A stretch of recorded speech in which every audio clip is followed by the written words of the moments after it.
Welcome to the Imperfect Dads Podcast. This is your host, Devin. We believe dads care deeply about their family and kids, but they don't always have a space to discuss what their life looks like. Our podcast is a space for dads to discuss the ups and downs of fatherhood and how they feel like they're holding it together or how they're not. Thank you for joining us for this episode. This podcast is part of the Never a Face Network. Make sure to follow them on Instagram or go to the website neverafacenetwork.com. On this episode, we have on Kaylee and Mikey from the kids band Bug Friend.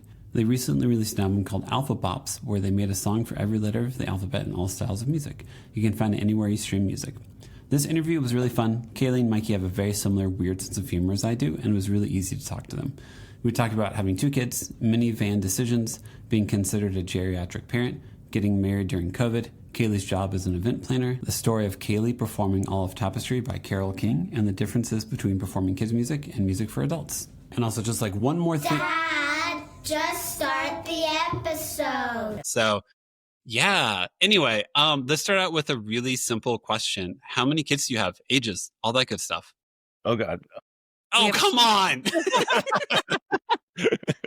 We have 2 kids. Lovely girls. Lovely daughters. We're expert parents. And so we're just really eager to like share our expert POV. Yes. Okay. That's good. Yeah. That's good. No, we have 2 daughters. One just turned 4 and the other one is 2.5. They're a very cool 20 months apart. Very chill. Yeah, of course. No stress whatsoever. Stress. No, you guys totally remember the last 2 years. Totally. Like every detail of all of it. Yeah. I have 3 kids. I have a 9 and 7-year-old daughters and a 4-year-old son. And my 2 oldest are 23 months apart. And if you ask me what the first year of the second kid's life was like, I'm just like, I have no idea. They stayed alive, and that was great. Like, I think when the second one was born, we ended up putting our firstborn's bed in our bedroom because nighttime was such a process. And like literally we'd put her to bed in her bedroom by herself, close the door. Then the rest of us would leave the room and she'd be like, she had a hard time falling asleep. And I'm like, well, yeah, of course. You just watched your entire family leave your room by yourself and say, we're going to go do something else. So that was one of the ad libs I remember us doing. Was just like, okay, we're just going to put our bed in our bedroom. Like we can't keep fighting for bedtime and we're all going to be exhausted no matter what. So it's a good time. Yeah.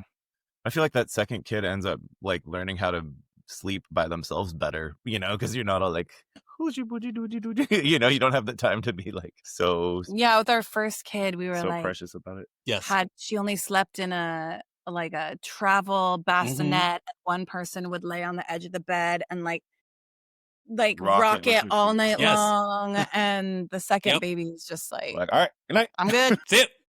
No, totally. Our first kid was like, dark room, swaddled, brown noise specifically, not white noise. Not pink. Not green. Not pink or green. Also an audio nerd, so I'm glad you know this. That was the frequency range that she liked. Swaddled, everything against your chest, and then like the very slow and delicate dismount like into the crib and then walking away. And then second kid was like, all right, you're in this room and all the lights are off and I have to go see why the other child is screaming and I hope you fall asleep by the time I get back. See you later. Have a great night. Have a great night. See ya. Well, I've heard that the third kid then is like, you sort of like let go of some of your... Yeah, what's that like for you? How does that feel? So the third kid was also a different gender. So like everything was like different. We also, whenever he was born, our oldest started kindergarten. So like, it was kind of like, it was interesting because like, I don't know how much of it we were like letting go with him or being chill with stuff. I also, for the first 2 kids, I worked full time and wife worked full time. And by the time we had our third kid, I was a stay-at-home parent. So like we didn't deal with like daycare or any of that stuff for the third kid. So everything seemed easier, but also we weren't dealing with so many logistics that we were before. So I don't know. Do you guys want a third yet? How do you feel? Nope. Do you It's not going to happen. Not in the cards. It's not. We have made sure of that. You have made sure of it. Miracle of God, I think, is what the surgeon says if something happens. Yeah, a miracle of God. Yeah. Yes. No. Well, we're not praying for that type of miracle. No. We're good. I mean, it's the difference between like we had to go like we couldn't do like a car anymore. We had to do like a third row SUV or a minivan. Like, the things you don't want to go into the minivan life, like, does anyone really want that? We have a friend that just got a minivan, and it's pretty sick. I never thought We're I'd be like, oh. dude, hey, so what you got in there? What's the gas mileage? Is that city or highway? Like, what do you? It was a Toyota, What's so I bet the what's gas the mileage was capacity of good. your trunk? Can you mount one of those pods on top? Oh my gosh. But also, if you guys are like doing shows around town at all and need more room for gear, like you can. I'm not trying to sell you in the minivan, but it could have some benefits for you guys. All right, we'll check that out after. Yeah. I don't have a minivan. I have a third row SUV, so I'm still denying the minivan life right now. All right, respect. We have the third row too. We have not had occasion to use it, except for maybe once. And it's a Volvo, which I think is like barely an SUV, like a Volvo wagon. That third row is it's like real small. It's not the third row of like an Explorer.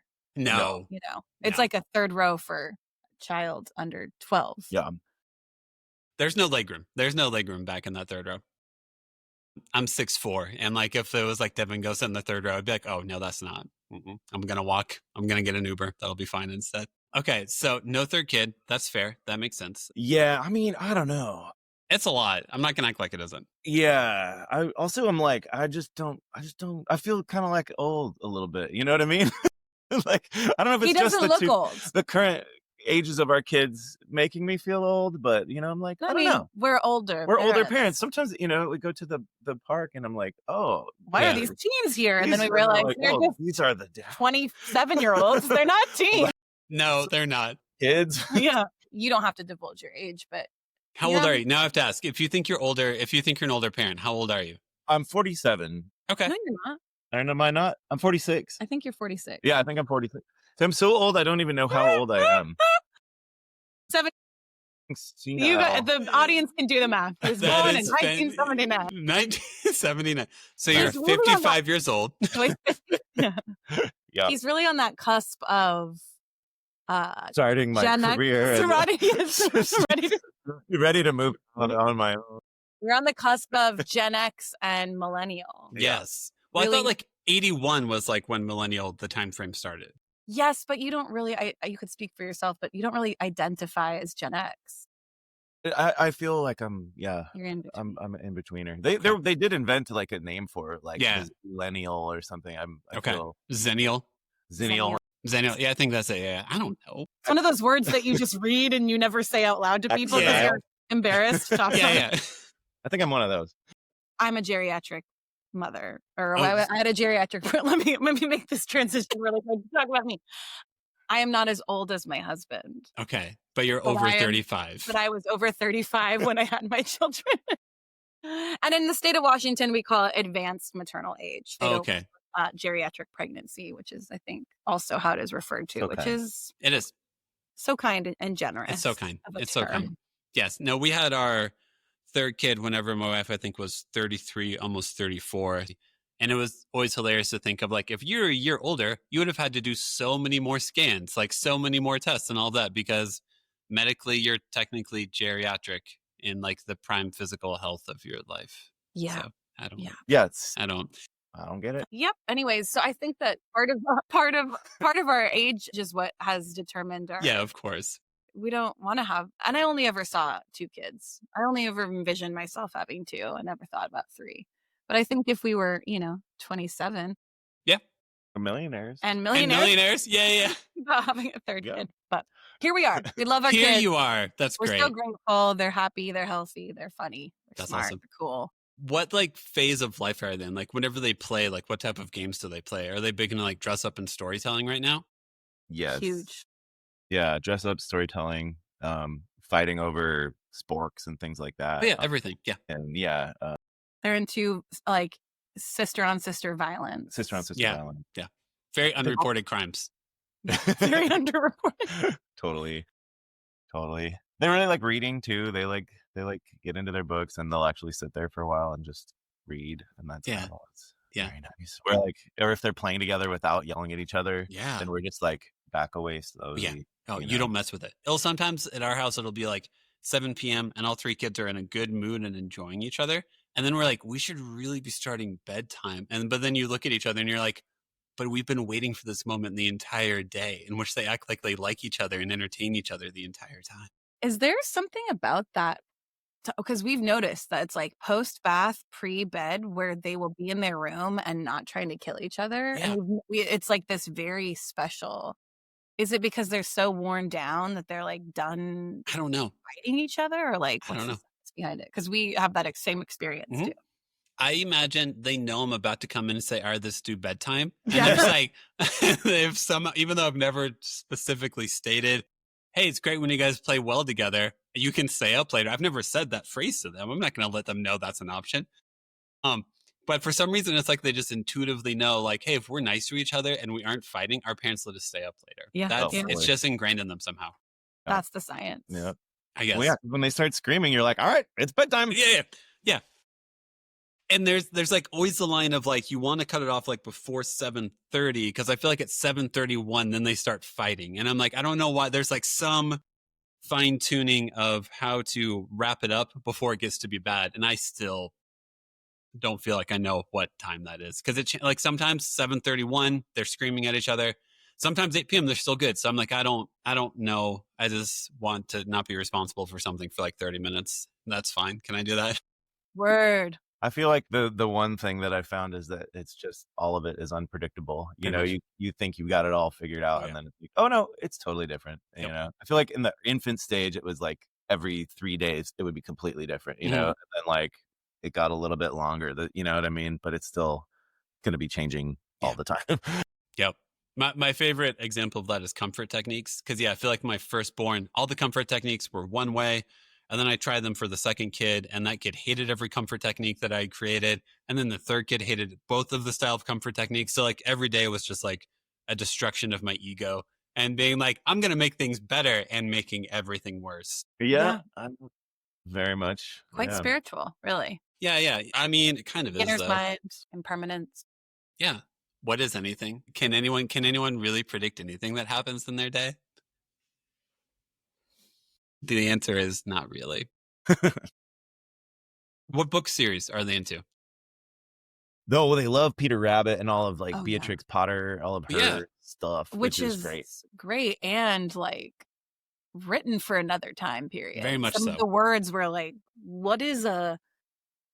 Oh, there's things I don't know what that is. What are they even talking about? And she uses presently a lot. Presently? Oh, that's so proper and then feeling. To bring you back into where you're at. And it's also quite violent, you know? Is it really? Oh, yeah. There's like guns and killings and all kinds of stuff like that. And are like, their dad has died and was put in a pie, and they're always reminded of that. Like, what? Yeah. The rabbits. Rabbit's dad was murdered by Mr. Human neighbor. Yeah. And then was put in a pie by Mrs. And fed, and they ate their dad. Okay, for a second there, I thought you meant that like the bunnies ate the pie for a second. Like No, that's even darker. That would be darker. I don't think they go to cannibalism. No, not yet. That's book 10. That's book 10. We do have the complete series. Trix was kind of like, I'm out of story ideas. What do I need to make? I'm trying to get on the bestsellers list here. What do I got to do here? Beatrix Potter, Harry Potter. Actually, if you haven't seen Peter Rabbit 2, that is part of the plot of the live action. Really? Peter Rabbit 2 is that she's forced by a publisher to come up with crazy ideas for the rabbits. But they're super into Beatrix Potter. They like a Disney princess. Yeah. Did you guys grow up on Disney? Did you ever expect to have to like care about Disney princesses? I grew up on Disney. Okay. For sure. I grew up on like VHSs of, like select, 4 or 5 Disney movies that were. I didn't realize that I would really love Disney so much as an adult and be like, really get into, we really love like Bobby and Kristen Lopez and super look up to them. Yes. Yeah. The music is awesome. The music behind Frozen, the husband and wife team. Love an Alan Menken. Mm-hmm. My God. Very much so, yeah. Really obsessed with Alan Menken. What a king.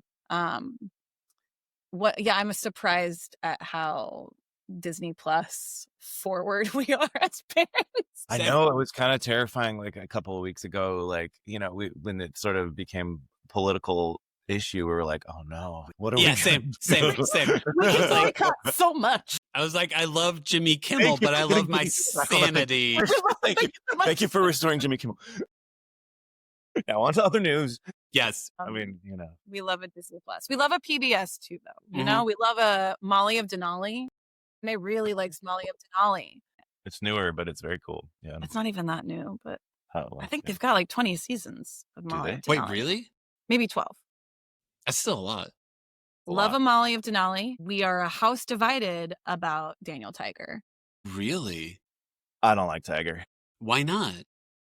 I just feel like he's a little too, I don't know, just he's always got a problem. You know what I mean? He's just, and I don't like I mean, just to talk about audio a little bit, there's something about the like high frequencies in that show that just drive me crazy. I don't like the shows where they're like, na na na na na na na, and I feel like I get that from Daniel Tiger, but I like Bluey, like, yeah, of course. But they don't talk they talk as children. Like they normal. Don't talk as fake children. They're not like fake children. I think they might be played by. They are played by real children. They are played by real children whose identities are covered. Yeah. I love that. Yeah. Yes. Well, okay. So Daniel Tiger is written by or was produced by the same person who did Blue's Clues, and I feel like it's that style of like looking directly at the camera and talking in upper registry and asking questions the entire time. And it's like this voice the entire time. Yeah. And that's hard. That voice is hard for me also. Oh, okay. Good to know. Mikey, a little context is that Mikey has been performing as Mikey the Rad Scientist for the last decade. And his music is very, like your music is not like this is for little kids. Like it's kind of very inclusive that parents would like it and kids would like it. And it's like, you don't show up as, even though I guess that is kind of like a persona, but like, you're not dressed up in a science suit. And like, you just kind of show up as you are, which I think kids are so punk, really, at the end of the day. And they like recognize game, where they see you when you're playing live, and like, they don't actually, well, I like Daniel Tiger. Okay. I'm going to go on the record. I think that kids also really appreciate authenticity at the end of the day. Yeah, I do too. You know? But there's some bops in Daniel Tiger, like "Good Night, Son" is a good. That's a good song. No, yeah, there is a. And also, the dad's voice sounds like this the entire time. Hey, Daniel, how's it going? Yeah. Good night, son. Good. Yeah, no, it's. I haven't even watched enough to know the characters. Done. No, we don't watch it when Dad's around. You don't? Yeah. Your level of dislike of Daniel Tiger is that high. There's just stuff that Dad doesn't do. I'm not very like, you shall not. But with Daniel Tiger and with Super Kitties. Super Kitties. Oh, Super Kitties is the worst. I can't take Okay, but I'll tell you about Super Kitties. I didn't think it was a real show. And our kid, Maymay, our oldest kid, came home and was like, I want to watch Super Kitties. And I was like, okay, that's not a real show. And I looked it up. I was like, we'll watch Super Kitties, like putting it into the TV. And I was like, this is a real thing. Show. This is a real thing. And now I've pressed play, and now they know it's on our TV. We're really deep into Super Kitties. You've done it. I am a little bit more lax. I'm like, you guys love books. You guys, you live on a couple acres. They're like in the garden and in the nature all the time. And I'm like, they can watch a little Super Kitties. Yeah, I gotcha. On Disney Plus. So Dad doesn't do Super Kitties. Dad doesn't do Daniel Tiger. Dad doesn't do marbles. And we've just learned that Dad doesn't like crafts. You will do craft. You don't like a craft. Here's the deal. I love art. I think okay. I love painting. I love drawing. I love That's all different than crafts. It's different than crafts. What I don't like is like pom-poms. Okay, you can speak for yourself. Let the man state his own preferences. I can't stand pom-poms. I don't like glitter. I just wanted to remind you. Glitter is a lot. I will agree with you with glitter. Glitter is a lot. It's like whenever you go to the beach, you come home and there's just sand everywhere. Then a month later, you still find sand somewhere, and you're like, why is this still here? Kinetic sand, I don't like. I like real sand. Okay. But like the kinetic sand, I like it if I'm playing with it myself. Yeah. But I just don't like it getting everywhere, and then like it's like feels like it's made out of microplastics, and maybe it probably is. But I think the main thing is like I don't mind crafts if I'm like fully engaged in participating and being like, let's put this here, and let's if I'm helping really carefully with the project, I'm down with the crafts, and I can handle pom-poms and glitter and glue and stickers and tape and all that stuff. But like but a lot of the times I like the art because it's like such a cool self-guided activity where they can actually just be there, be in their own little worlds and just painting and drawing and doing their own thing for a while in peace. And that's what I love. And so like, I feel like when crafts come in, it just gets crazier and that stuff ends up everywhere. I don't know. Yeah. Maybe I'm an intolerant dad. No, what's like the intolerant dad? That's a different podcast. We'll get that's it. Sorry. Thanks for having me on Intolerant Dad. I'm here to say what I don't like about being a dad. Daniel Tiger. Okay. What's like the beads? Is it like perler beads where like you put them on like the pegs and then you iron them down? I don't like those because whenever like the kids go to move it to put it near the iron, it falls apart. The kid screams because they just worked on something for an hour. And then the beads fall underneath the table. Then they can't find them. Then you vacuum them up and then they realize like it's a whole thing. I hate those, but my kids love them. We're we're just turned 4 and 2.5, so I feel like that's just right. It's constant choking hazards. Like your 2-year-old would just be like, "Oh, this is cereal. I will eat this now. Let me inhale this." Yeah. Okay, good hot tip. No perler beads. You can listen. I think with crafts, it's just knowing what you're getting into. So it's not that the craft is bad. It's just knowing like if I do this, I have to be okay with a lot of mess. And am I okay with a lot of mess today? No. Cool. Then I shouldn't do this. I'm just going to be mad at my kids for being creative. Yes, that's the last thing you want to do, right? It is. Yes. So hey, what do you guys do to fill your time? Do you have a career that interests you? You guys seem to like music. Is that something you're able to do full time, or is there other stuff you do? Yes. We have a small business now. We have an entity, a legal entity, an LLC, if you will, and Falco and Co. And that is basically like the way in which we operate in this world. I'll stop. Is that the ship you navigate through the waters of life? Yes, Mikey has been playing full-time children's music for the last 10 years. Since when? Yeah, a long time. 2015. Okay. So I go and play at like libraries and schools and like music festivals and, like the town strawberry festival and stuff like that, and then Kaylee runs an event so he was out there, he was playing these shows, doing these strawberry festivals. Yeah. And then I came along and I've been a musician for a long time, and I was like, hey, I really like you. And we started dating, and then I started playing with him when he was playing kids shows. And I was like, wait a minute. This is so much fun. This is way punk rock. This is very cool to play a show at 11 in the morning and not 11 at night. Yep. And so I started performing with him. Meanwhile, I'm an event producer and have worked in film and television production in the past. And so I have done that as like a salaried employee for places, and I've done that as like a freelance worker. And so Falco and Co. like kind of is like a blanket or what is it called? It's a container for Mikey the Red Scientist, for Bug Friend, which is our collaborative band together, and for all my event production work, because it kind of feels like and then for any like film, like music for film work that we do, or any kind of other creative project-based stuff that we do. It's a big bucket, and we put all the money into it. We put it all, And so thusly, your question about health insurance, we buy the health insurance on the market along with all of the other people, using the incredible tax credits that literally allow our family to have thanks insurance. Obama. Yeah, thanks Obama, for real. Thanks Obama, I really appreciate it. So why the government is shut down is actually something that is really important to our family and our small business, and we wouldn't be able to have a small business and do what we're doing if we didn't have those tax credits, to be real. Then I'd have to go back, one of us would have to go get a job with an employer and get our health insurance that way. Yep. Which is a very different life. I mean, it seems like you guys are able to be, I'm assuming you're able to be in control of what directions you guys take with like career stuff. Whereas opposed to like, all right, cool, then we go work a 9 to 5 because it's good to have health insurance because I don't want to go bankrupt because that's not fun.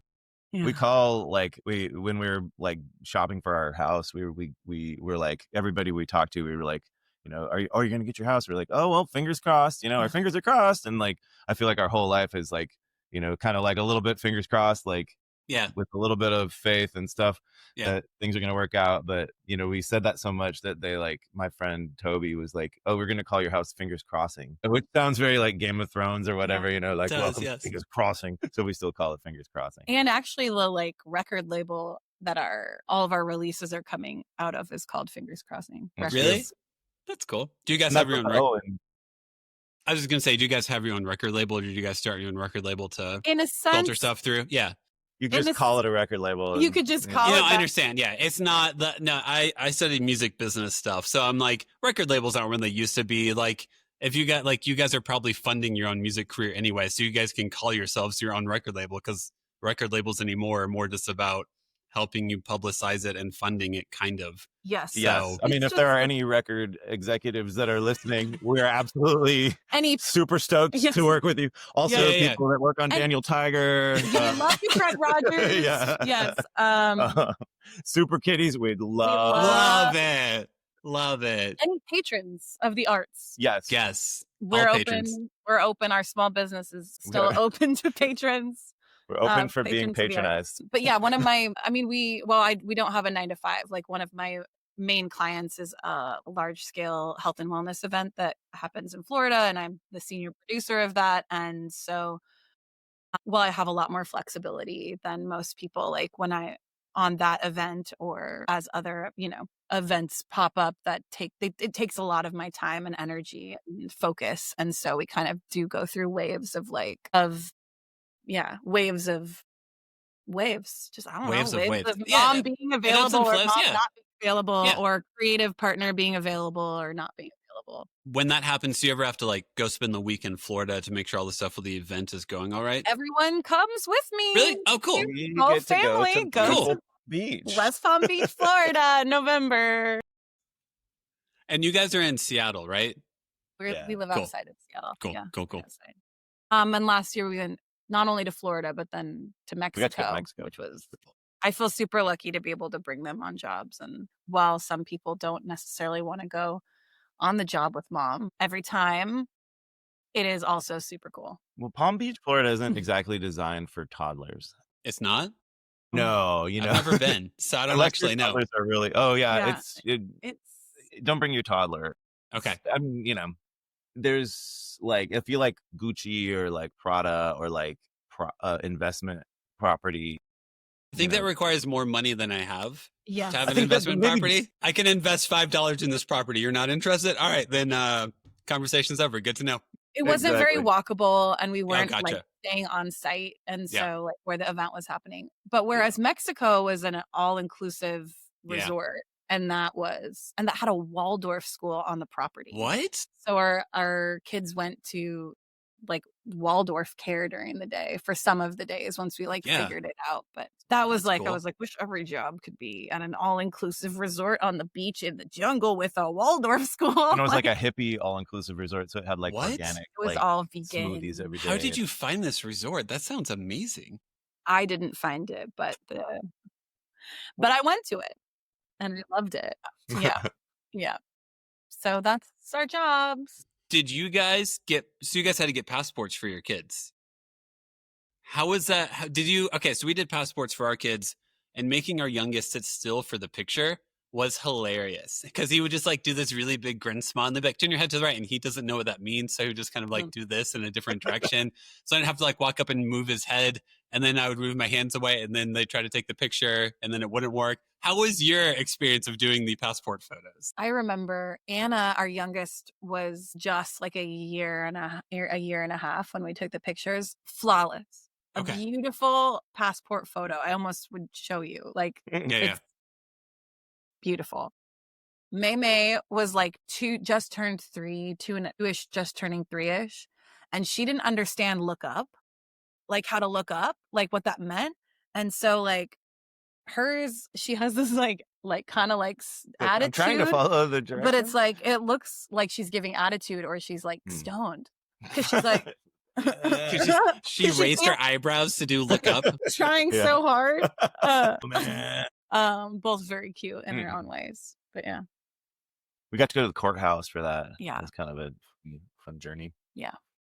We had to do that also. We had to do like the appointment, like all the official stuff. You had to bring all 3 kids with you. Both parents had to be there. Yeah. But the scheduling like 5 weeks out to be like, we weren't even like going on a trip. We just thought it'd be good to have it. You are in Denver? We're in Denver. So you are on MST. I am, yes. I thought you were on CST. So I always do CST because I don't know what the standard time zone is for everyone. And it used to be CST whenever I scheduled everything. So I still do CST even though I'm an MST. That's so funny. So this whole time I was kind of right, even though I was wrong. Yeah, you're rightfully wrong. I love that. That's a great podcast too. Rightfully wrong. Rightfully wrong? Yeah. Oh, man. A justice pod? Can you tell me what would be happening in Rightfully Wrong? Yeah. Rightfully wrong. To me, it's like somebody that did something that was illegal, but they were justified in doing it. So I think you're rightfully wrong. Like you're wrong, but like. Are you saying it's very like Jean Valjean? What is it from Les Mis? What's the main character? Jean Valjean. Jean Valjean. That's it. Jean Valjean. Or Jean-Luc Picard when he has to. Yeah, there's got to be some examples of like. You want to follow Jean-Luc Picard? Do you want to go down the TNG? Well, is there a time when he had to make a decision that was against the rules, but that was actually there are a lot of times where he broke the. I'm gonna stick with Jean Valjean for my answer. Yeah, okay. You're not into Trek. That's fine. That's fine. Yeah, he's pretty straightforward of trying to feed his family and all that. Yeah, but trying to do so. Called we're super into Trek. Are you really? I wouldn't say like we've kind of chilled out a little bit. We went through a real really especially intense like post COVID, like during COVID. Okay. RuPaul's Drag Race was our COVID obsession. Fun. We got super into Alone too. The History Channel show Alone, where they drop 10 people into the wilderness and they have to survive with like the 5 things that they get to choose. Okay. I still find stuff in the basement where I was like, oh, that was our Alone phase. We bought this because we saw it on Alone. Like we got a bow and arrow set. We got like strikers to like start fires. Yeah. Like the steel and stuff. Yeah. It's flat like this, but then you can like use like wood for fuel. Okay. Yeah, it's like really hyper efficient. We got very into portable like fishing gear and stuff. Like, yeah, we could like we could survive. We could meet you halfway to Canada. Oh, thank you. Appreciate that. Yeah. That's good. When do you guys find the time to watch adult TV shows? Because like it's impossible for us to watch TV because I feel like our kids don't fall asleep until like 9 p.m. And by then I feel like we get 30 minutes of TV watching before like my wife falls asleep. Almost never. We've gone in waves, but now we're like reading, big readers. Nice. So we're reading at night and then also like doom scrolling. A lot of doom scrolling. Yeah. Casual hobby. Everyone's into it. Great way to kind of end the day and ease into a restful sleep. Exactly. Yeah. That's it.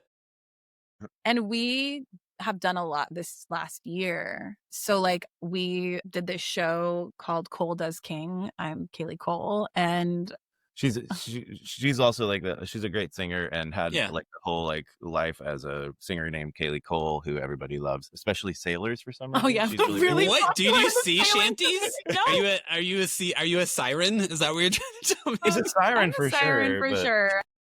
No, somehow, but weirdly, we've 5 or 6 like sailor people randomly sales. Hey, Kaylee Cole. Oh, you're Kaylee Cole. I have your CD on my ship. What? Yeah, it's a weird. No, it's very weird. And in weird spots. Like the weirdest was like we did during COVID buy a small sailboat and we didn't have kids. Okay. And so we taught ourselves how to sail and it was really intense. We were first generation sailors. We don't come from a long lineage of sail people. But we were at like a random island in the San Juans near where we live, fueling up. And one of the sail people that came was like, "Are you Kaylee Cole? I have your CD." Like face recognition, not like your voice, just like sorry if it was like, no, I wasn't like, you were like, you weren't singing. We love it. You weren't singing "Men to Their Doom" on the shores or anything like that. She sang to be pulled I sure did for you. I bring this up because you're talking about TV. I think there was a time in which we watched more TV. Trek for sure, but this last year we've taken on certain homework assignments that have required us to use that little tiny chunk of time that you have when kids are asleep and before you go to sleep to work on our creative projects. And so one of them was this show that Mikey summoned. Because it sounded cool. So she was Kaylee Cole Oh, and our first daughter, the only way we could get her to second daughter, only way we could get her to fall asleep was by playing Carole King, Tapestry. Tapestry? Nice, yeah. Start to finish. Which I didn't hate at all. No, that's good. That's fine. Yeah, and so we listened to Tapestry like, at least 200,000 times. And yeah, that makes sense. And for some reason it came into my head. I was like, Cole does King. Cole does King. Hey, we should cover Tapestry, the whole record in its entirety with the full band. And Kaylee was like, yeah, okay. Sure.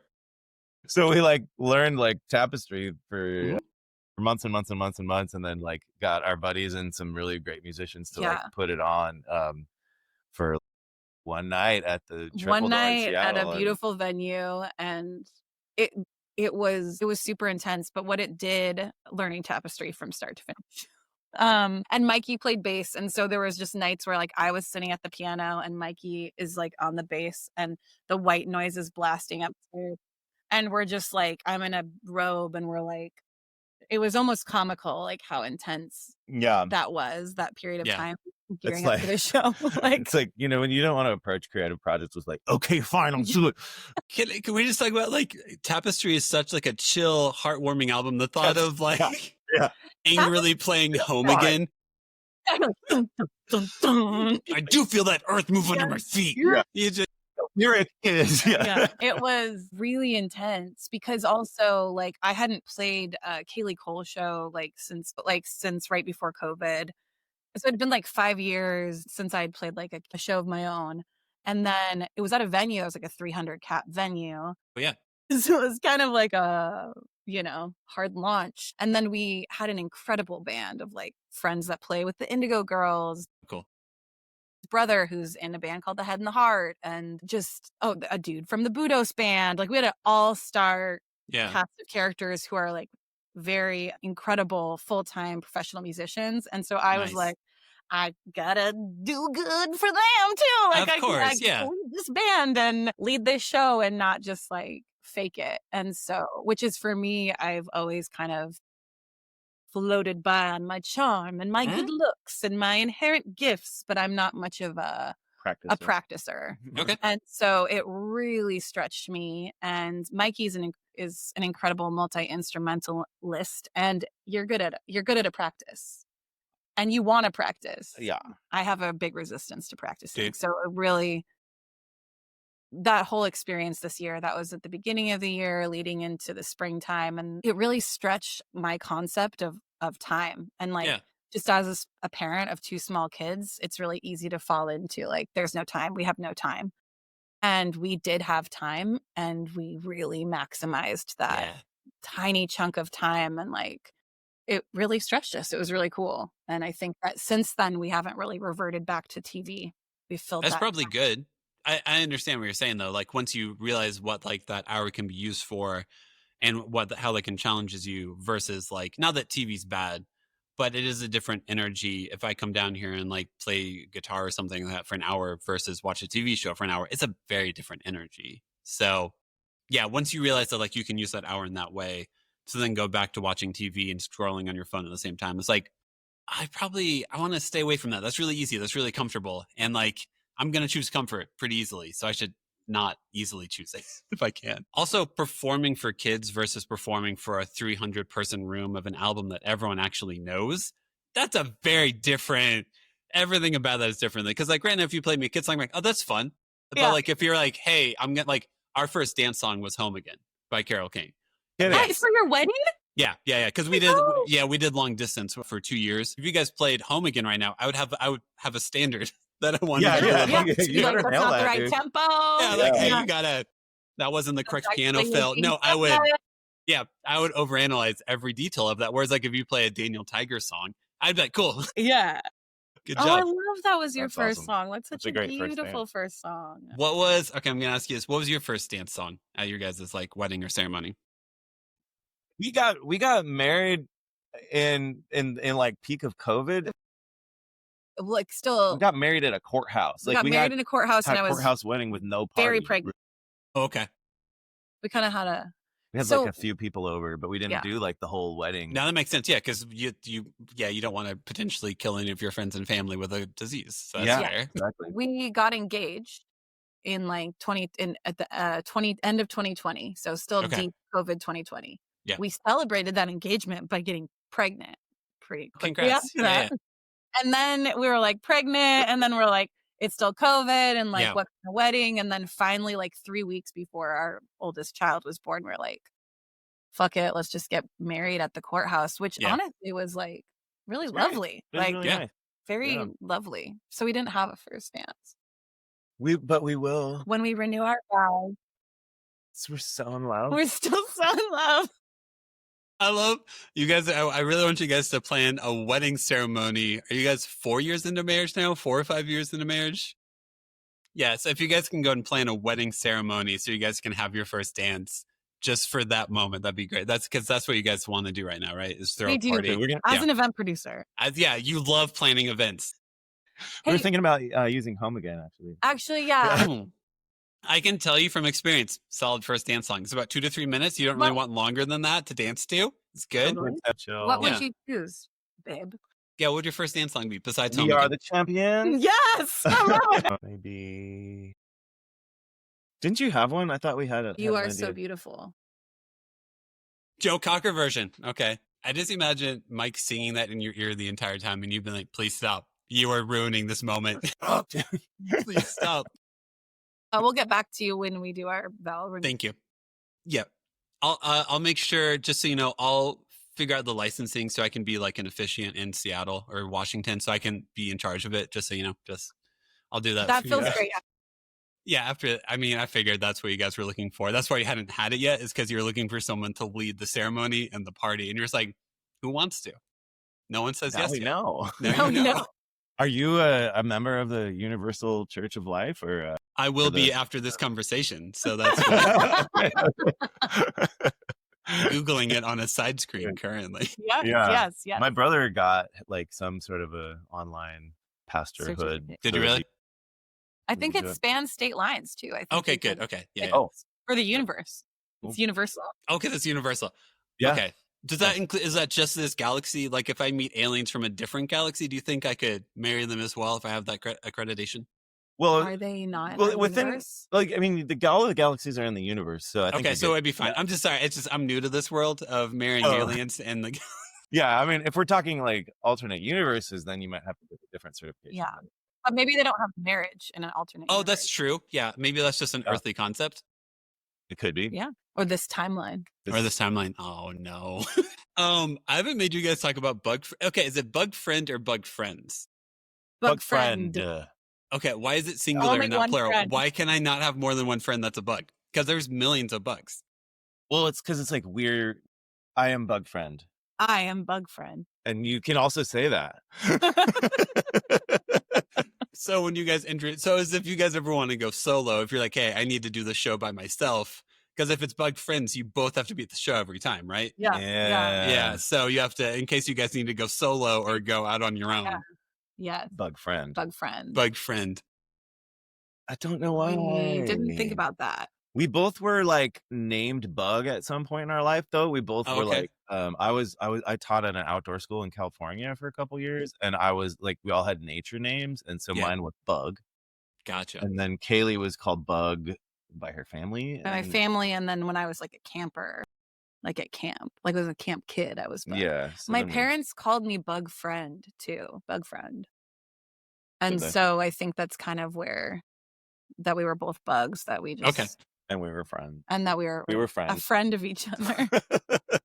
We never really thought about the no plural or well, there is so if you look on like Apple Music or whatever, there is a Bug Friends like with a Z, like SSC. No, C. Bug Friends. No, so they're just with a S, and so that's good. There is a distinction. Yeah, you have to make sure. Have you guys gotten in any fights with them yet? Like over the not yet, but we'll we're coming for them after this podcast. They will. It'll be on their radar though, and I'm aware of that. Yeah, Bug Friends. Yeah, but I don't think they're kids' music. I think they're like different genre. So I haven't actually listened to it too much. We will. Is it that you're a friend with a bug, or is the bug your friend? Like, who's the friend in the scenario? Is the bug the friend, or are you the friend to the bug? Like, what's the we've dynamic? Never really thought about the name in this way. I mean, hopefully both, right? Yeah. Okay. Like, I mean, I'm hoping it's both. It's a mutual friendship, and it's not one-sided. Would be great. Yeah. Can you have a one-sided friendship where you like... can? Yes, you absolutely can. Trust me. A parasocial relationship where you're totally. Somebody online and they don't know who you are. Now that you're mentioning it, yeah.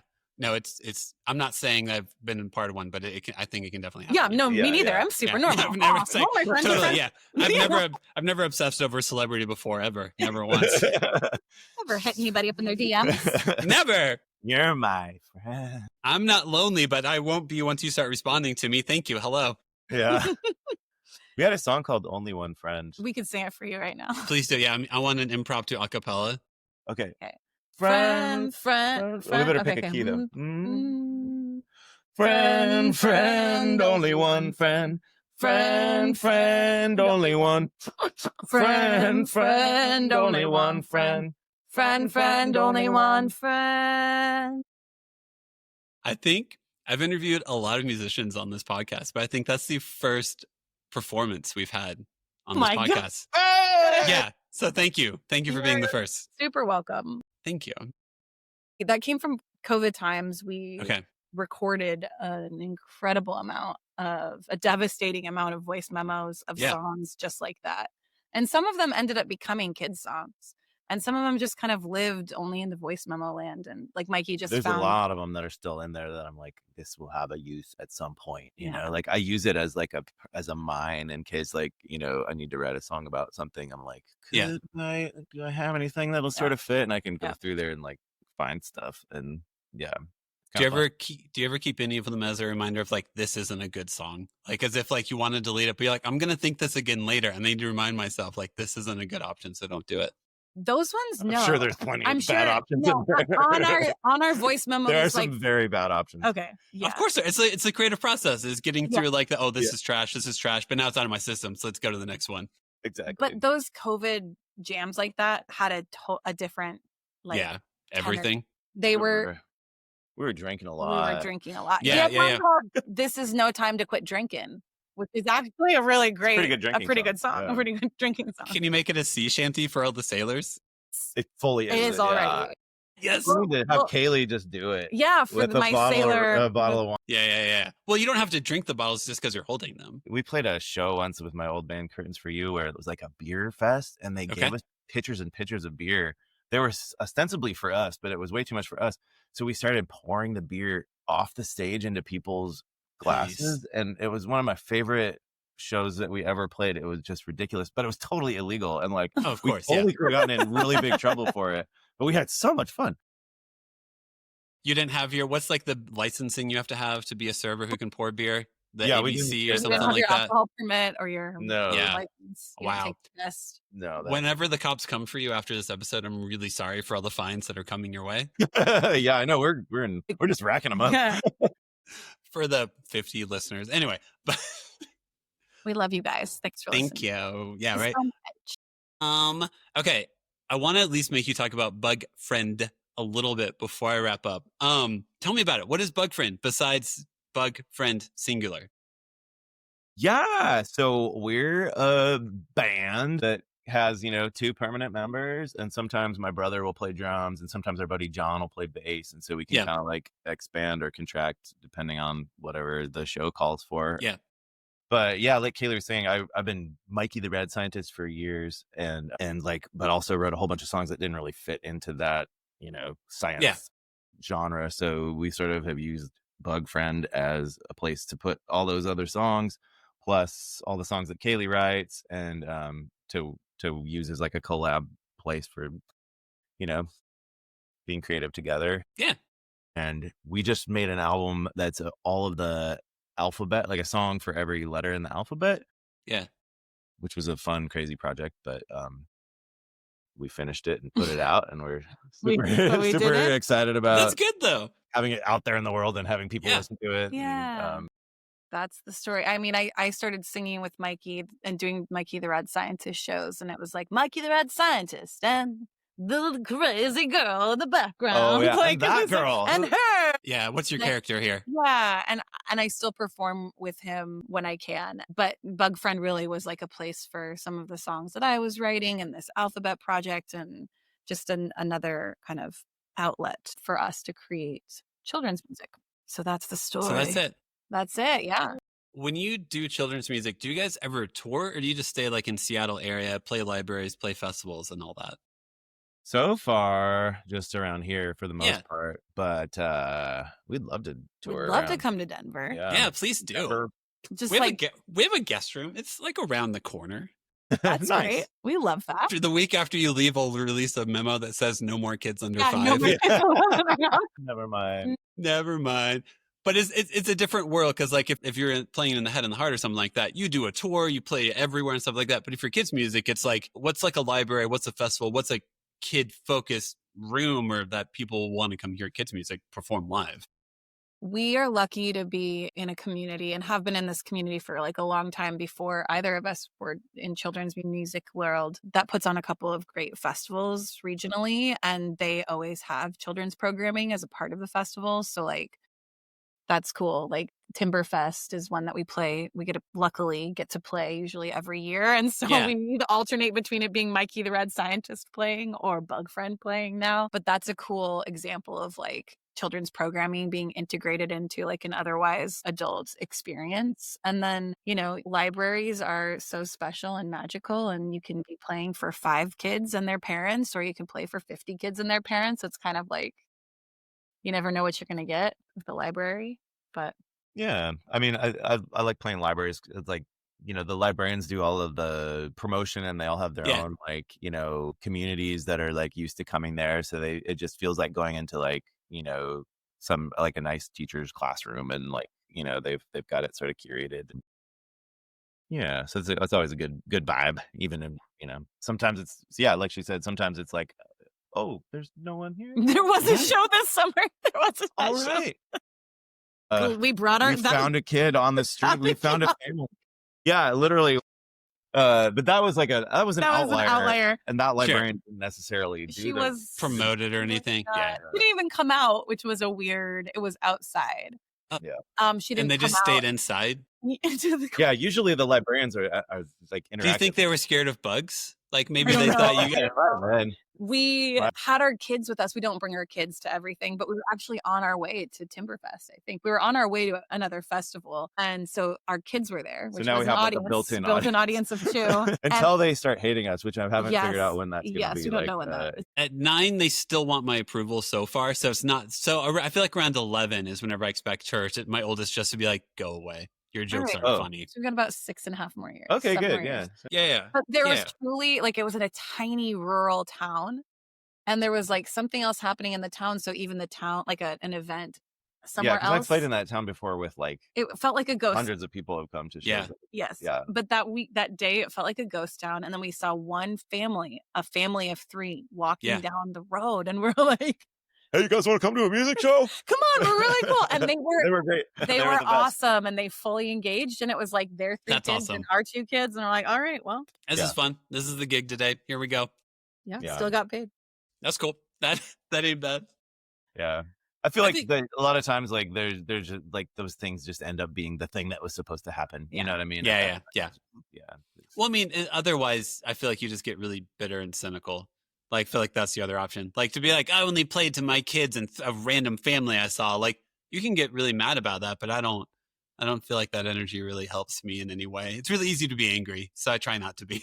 Yeah. It's kind of like restaurant shows or bar shows like that, where you're, you know, you can either choose to be like, I'm background music and no one cares. Or you can be like, this is just a sharpening. This is just a part of my 10,000 hours of being a musician. And totally. Also like, you know, I've played shows before where I'm like, oh God, nobody cares. Nobody's listening. Yeah. Whatever. I'm going to do my thing. And then afterwards, somebody will come up and be like, you know, man, that song, like, what was that? Like, that changed my life. Like, you know, like literally one of the songs I played with my brother at one point, like, you know, a couple years later, somebody was like, you played that song, like, kept me from, you know, wanting to go kill myself or something. Yeah. Dang. Okay. Wow. that show, and that was a show at like where you thought people were talking over you, and you Yeah. thought that nobody was connected. Yeah, to you. so you Yeah. never You know. never know. Music is weird. Nope, Yeah. it Yeah. is. Do you And play it's- live music too, or? I don't. I went to Belmont for like undergrad, which is like a big music school in Nashville. And everyone there was so like, what's our next band? How are we going to write? Like everyone was so intense about everything that I was like, I'm just going to play along to these Josh Ritter songs by myself alone and enjoy this.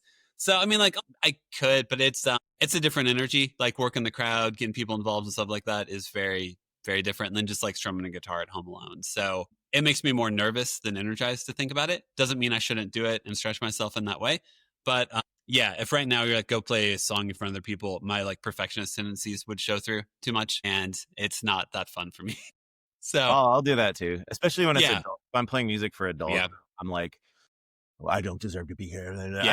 have to literally be like, okay, shut up. Yeah, You yeah. know, like, I have to You're tell good. them, stop. You're fine. Yep. You know, take a breath, do your thing, and like, you know, yeah, you deserve to be here. It's okay. Yeah, pretty much. Yeah. You don't have to apologize for Yeah. existing. It took me a long time to figure that out though, playing live. Like, Yeah. you know, like, yeah. When we were kids, I used to be like, okay, I need to drink like 5 beers before I Yeah. go on stage. And then like, Yeah, man. I realized, I'm messing up. And it's like, oh, maybe don't Yeah. drink 5 beers before you go on Yeah. stage. I did a call with the guy who plays keyboards for Jason Isbell, if you know his music at all. And he said he's sober now because for years that's what he would do is he would have like 3 drinks before going on stage because he had stage fright. And now he's just like, you know what? What's the community around me? I'm out here to play some music. Like this is my job. Like he treat it more like it's weird to treat something that's artistic and creative as like a job and have that be helpful. Cause I would think that would put like restraints on it where I'd limit my creativity. But he's like, nope, this is your job. You go out there, you play keys, you enjoy it. You've got community around you. People love you. You don't need to have 3 drinks to do this job. And if you need 3 to 4 drinks to do your job, you need a different job. Yeah. When you're, you know, it takes a while to come to that. I don't think I got it, in my early 20s. Like, Neither did I. Took me I think Derry's in his 40s. So yeah, no, I'm not he's not like, that's a more recent thing for him. But the culture too with shows like that is just like, here are your drink tickets here. You know, it's like the culture also is pretty toxic around alcohol and performing, and here it's pushed on you. But that's why we love an 11 a.m. kids show. Yeah, we just have like a couple martinis. Just have a couple of beers and go on stage. Then it's mimosas instead of hard liquor, and it's much kinder on the system. Exactly, get some orange juice. No, the kids are so free, and kids are so. I have zero stage fright. Yeah, you're so in your element with kids' performances. You're so. That's so cool. Natural, and I feel maybe I have a little bit more of Oh yeah, you get nervous. I get a little nervous with kids shows versus adult shows. I don't feel as much nerves. I feel it's easier to be authentic. And I think I've gotten better performing over the years for kids, and then having kids of my own and kind of being oh yeah, I don't have to try so hard. Yeah, this is the energy. They're just excited to be there. They're excited for them to see someone play guitar and sing a song. Almost everyone's like, whoa, that's amazing. It's not a 40-year-old guy sitting there being like, I don't like this lyric. I didn't relate to that. Yeah. Mm-hmm. Yeah. No, they're so free and they're so loving and kind. And also when they're not loving and kind, they're so it's great. So real about it. Where they're like, I didn't like that song, or when you sang that thing, I didn't like it. Yeah. Yeah. Which I'm like, I love that. It's just hilarious honesty at all times. Yes. Yeah. It's awesome. Yeah, it's good stuff. Okay, I'm going to, because we've talked for an hour, I'm going to start wrapping the episode down. Just so you know. Okay, let's. Okay, so I don't. Was that dialing it back or dialing it up? I'm not sure. Right. To us, it looked like dialing it up. Did you do a fist bump? Yeah. Hey. I don't know where to put my hand. I don't know either. Are we power? Is that like Captain Planet? Anyway, love him. I don't know. Love him. Anyway, how I end every episode is I ask every guest a series of 5 questions. Okay, so first question. This one's kind of for both of you, and the other ones I'll try to make it so you both can have your own individual answer. Did you have any backup names for your kids? Did you have any names you almost named your kids? Mike is looking for confirmation of what he may or may not know or remember. I don't remember. I don't. Anything I do not recall. About the last couple of years. Do not recall. No, we kind of knew. We had backup middle names. Okay, what were your backup middle names? Well, May. She wanted to name Maggie. So we have one that Magdala. She wanted to name her Maggie May, and I was like, "Don't name a baby Maggie May." There's only bad Maggie Mays in music. It's either Beatles, dirty Maggie. Beatles, yeah. like Maggie May or the cougar in the weird, Rod Rod Stewart. Rod Stewart song. Our oldest named our youngest. Really? She kept going, it's Anna, it's Anna. And then at some point you were like, maybe it's Anna. And then we're like, it's Anna. Became Anna. Anyways, not a lot of backup names, some backup middle names, but there you go. That's awesome. Real deep dive. Some people are like, oh, it's my great grandma's maiden, blah, blah, blah. But other people are like, I don't know, thought this one sounded good. So I was one with it. Those both are like great grandma's names. Are they really? Great grandma middle name for our oldest. And then both of us randomly have great grandmas. I guess we great grandmas. They're all grandmas. That are Annas. It's all grandmas all the way down. Grandmas all the way down. For life. Yeah. Another great pod. Yes. Can this all be under your LLC of? Oh, yeah. Okay. Thank you. Okay. Good. Yeah. Okay. Good to know. Thank you. Yeah. Come on in. Thank you. You can have some insurance. Next question. Do you have a favorite TV dad and favorite TV mom? Oh, yeah. I like Bandit from Bluey currently. You know, I mean, he's great. And sometimes if I'm feeling, grumpy or whatever, I have to like channel Bandit a little bit, Yeah. I mean, they do a great job with him because he's real and he's funny and creative and he has his own life too. He's not just like there for the kids 100, like all the time, but he's always there. You know what I mean? I don't know. Yeah, I do. Yeah. He's always down. Whatever game they want to play, he's always willing to do it. And that's like, no, Dad, I'm not like that. Like that's impossible to be willing to play any game at any moment. Like I try, but like probably in the middle of like putting my dishes in there, like you're a dinosaur, and I'm like, rawr, I almost dropped the plate. This is great. Yeah. Bluey's only 7 minutes long, so I'm sure he's doing some other stuff. Yeah, when he's not, you only get 7 minutes of. You only get 7. So you don't know how he is when he's not on camera. Yeah, when he's not on camera. That's the hell out of here, kids! Come on, go. Yeah, it's the real Bandit is a documentary that'll come out in 5 years from now. Leave me alone. Yeah. Was he drinking a Foster's in that? Was he? Yeah. I'm a Danny Tanner. I'm gonna go with Danny Tanner. Oh, he's fun. I just grew up. I grew up with the Full House, and a whole squad of dads. Really, we'll include the Uncle Jesse's and the Uncle Joey's. Yeah, they're good guys. Good guys. They're good squad. Good squad. What about Mom? TV Mom could be even not a children's program. Yeah, it doesn't have to be a children's program. Just in general. Mom. June Cleaver. I told you he was old at the top of the podcast. So old, I didn't realize he was archaic. God.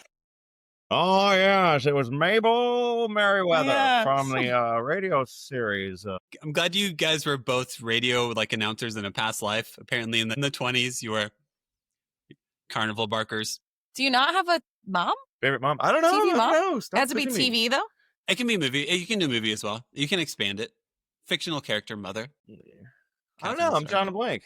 What about you? The mom from Mrs. Doubtfire. Sally Fields character. Recently saw a thing of her getting mad at him for throwing that party in the house where the donkey was in the house. Yeah. And she was like, what the hell? And it was like how her character makes a lot more sense as a mom. Yeah. And I think she did a great job in that film. That one is my favorite to watch as an adult now. Cause if you watch it as a dad now, I'm like, if I would have done any of the shit that Robin Williams is doing in this movie, I should be divorced. The only time I show up for my kids is whenever I dress up in drag.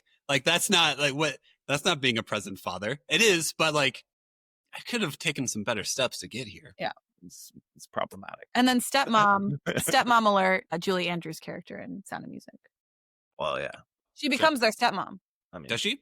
Yeah, they get married and then they do the performance at the end when they're running and they have to hide from the Nazis. Isn't she too perfect though? I mean, is there anything wrong with her at all? There's a whole song about how do you solve a problem like Maria. She's got her imperfections. But what was the problem? She was a flibbity gibbet, a clown. Oh yeah, when you put it that way, now I remember, dear. Wonderful, the wonderful. Old flibbity gibbets. In a wave along the sand, Okay, but do you have a mom now? No. Come on. I'm not a TV mom. It's you. What about Star Trek? Are there any mother figures in Star Trek? Last one, Troy. Oh God, not Troy. Although Troy was a mom brief, like Deanna Troy became a mom. Deanna Troy became a mom briefly in one episode, and she did a pretty good job. She did. Oh, you know who's great? Beverly Crusher. Beverly Crusher is a good mom. She's a doctor. She's the mom of Wesley Crusher, who's like the whiz kid. Yeah, I've known nothing about Star Trek. Beverly Crusher. That's a great one. Beverly Crusher. Good job. That's even better than stuff. There's actually a punk band in Seattle called Beverly Crusher. Yeah. Is there really? Yeah. It's a solid punk name. Yeah. It's pretty good. Yeah.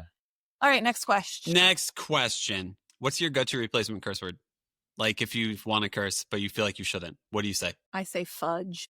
Do you? But I did say frickin' yesterday to May May, and I Frickin'. said frickin' in front of May May, and you were May like, says frickin' too because of you. So. Yeah, your hands are frickin' dirty, and then you were like, Kaylee, you can't say frickin'. Kaylee, so I'm a frickin', a fudge. Okay. I think I kind of make up like flippity gibbet. Yeah, flippity gibbet. Remember Sometimes I'll just be like, dude. More sound effects. Oh yeah, dude, sound effects. I do say dude. Yeah, he says dude in this way that our kids thought that dude was a bad word. What the dude? Like dude, and so they thought dude was a bad word. Yeah, I've been known to take the Lord's name in vain too. Yeah. Oh, damn it. I drop T sometimes, and I feel the Catholic part of me. The Catholic guilt gets to you. Yeah. You say some Hail Marys afterwards or whatever. You usually say it kind of under your breath too, though. The Hail Marys under my breath. No. Yeah. You lean in heavy to the curse word, but the repentance, you just kind of go, I don't know how I feel about this. Yeah. Those are our swears. We're Love pretty, it. yeah. Pretty, sometimes we say real swear words too. We're really, and that's okay.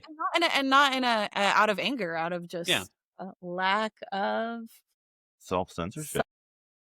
Somehow our kids know that you're not supposed to say that stuff at school. Yeah. I don't know.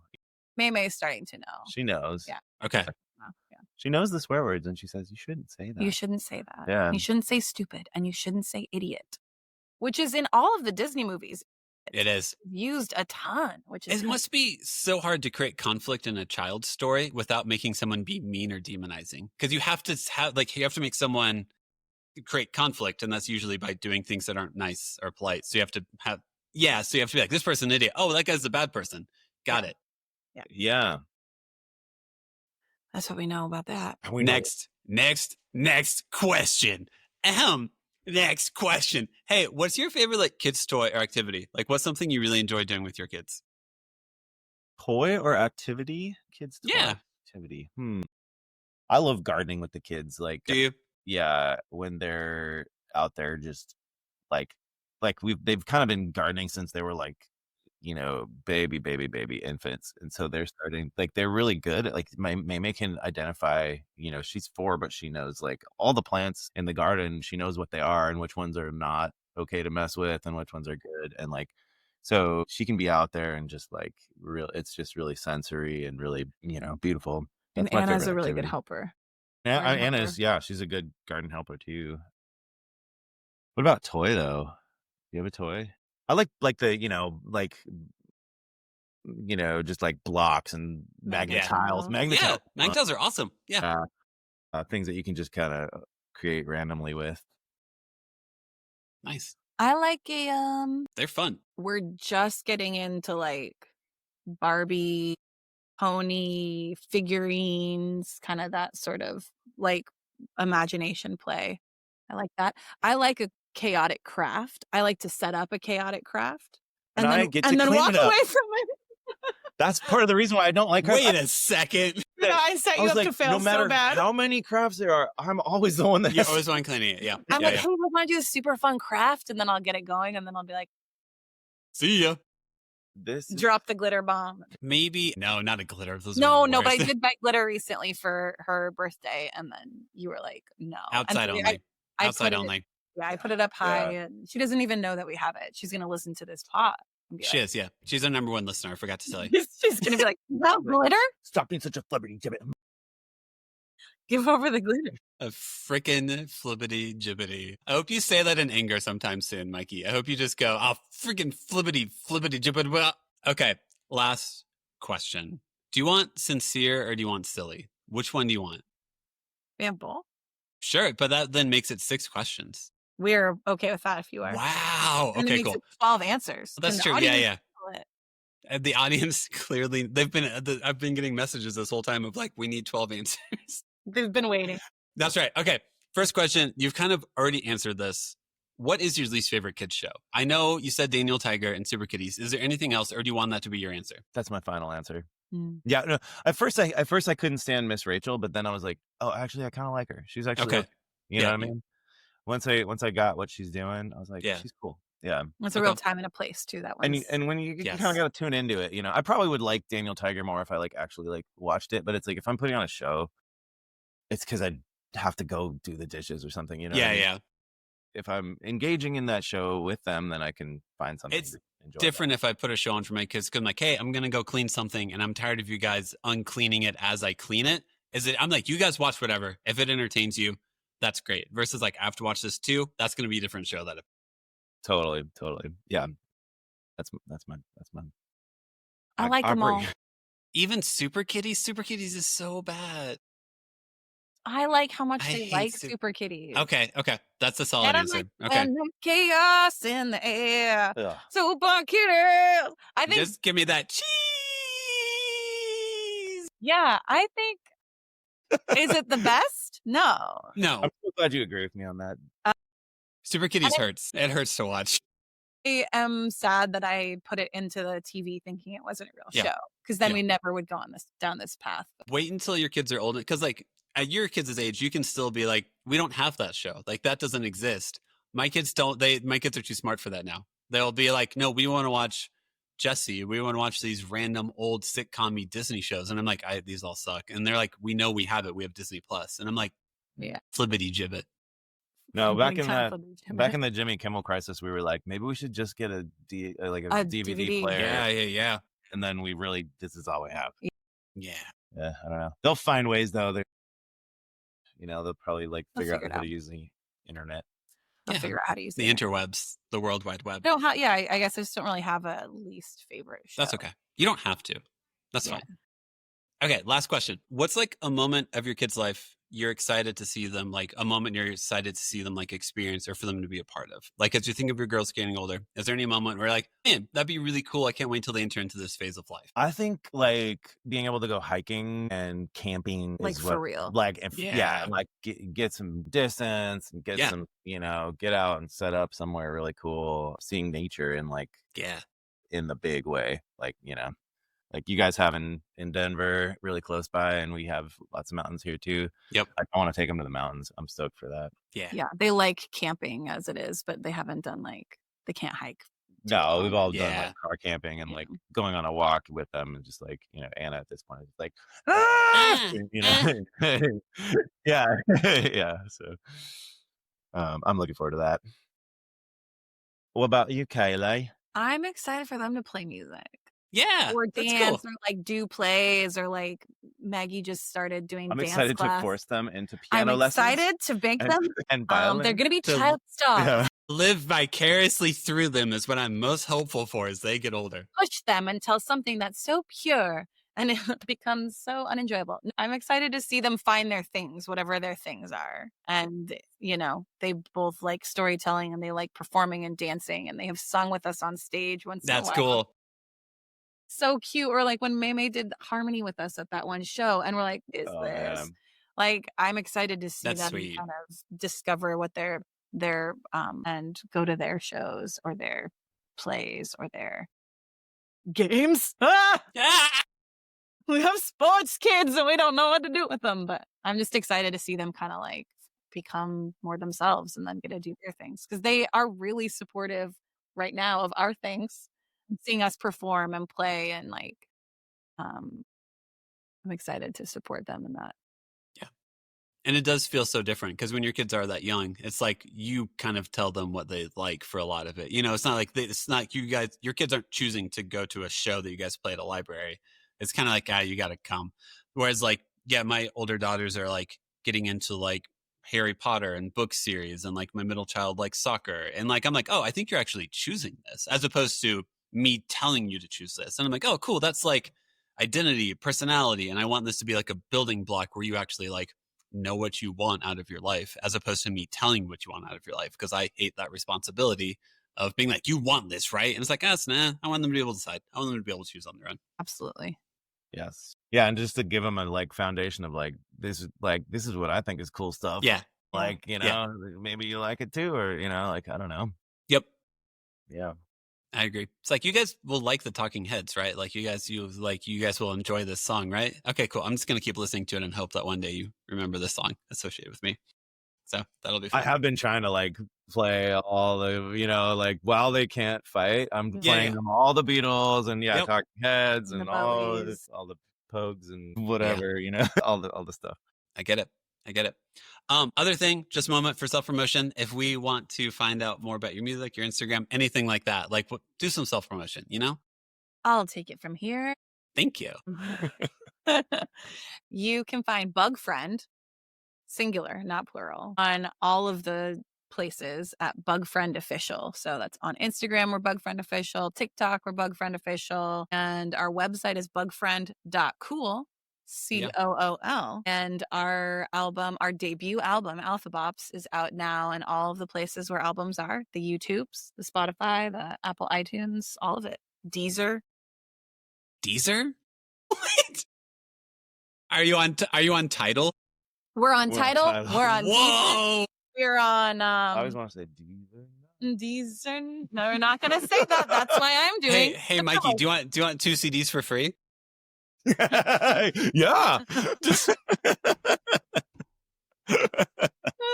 I couldn't do it. You knew the joke. To see these nuts. Okay, sorry. Glad we're both still 16-year-old boys. That's good to know. Yeah. Well, that's cool. And then Mikey the Red Scientist is, you can listen to his incredible body of work. Mikey the Red Scientist. Exclusively on Deezer. Only. You have a specific contract worked out. Yeah, that's great. Yeah. That's great. They really take care of me. They really do. No, Mikey the Red Scientist, you've got 2 albums out on the internet, on Deezer, on Tidal, and you are working on a 3rd album with the Seattle Aquarium, which is really cool. Cool. Yeah. Every year we've done a show with them at the new year, and Mikey gets commissioned to write songs about very specific animals and megafauna and minor fauna. Microfauna. That's not really the word. Is it? No, it's not. I mean, what's a non-megafauna? A microfauna? A mini fauna? Anyways, it's an album that will have a bunch of songs about a bunch of different kind of animals, most of which can be found at the Seattle Aquarium. So that's our next project. We did the Seattle Aquarium for the first time ever this summer. So you saw the new place. We were like in August. So or like late July, early August. Yeah. Did you got to go to the Ocean Pavilion, like the one across the street? I think so. Yeah. That seems right. Yeah. I don't know what's new or not. It was the first time I was there. I know we saw river otters, sea otters. It was really cool. I liked it a lot. Yeah. It's awesome. I went with my kids. I didn't go by myself, just to clarify. You can. I mean, I'd do it. I'd go. That's a great place. They gave us the membership, so like I never got. I was like considering going by myself, but I never had the time. You know. Yeah. Because like kids sometimes would go too fast, and I'm like, I want to actually. This is actually pretty cool. This is a cool exhibit. Can I stay here? I want to check this thing out. Yes. Anyway, appreciate it. Thanks for being a good hang. If you guys are ever in Denver area, let me know. Yeah, likewise. Let's be friends. Kind of want to go to be friend. Let's be friends. You can only, but that would imply you can only be a friend with me, and the rest of my family has to be like. Are they allowed to be friend with you also? They can also be friend individually. Yeah, okay. On an individual basis. Yeah, we'll figure it out. Yeah, seriously. If you're out here, let me know. Yeah. Cool. Perfect. Right. Thanks, guys. Really appreciate it. We'll see you next time. Bye. Bye.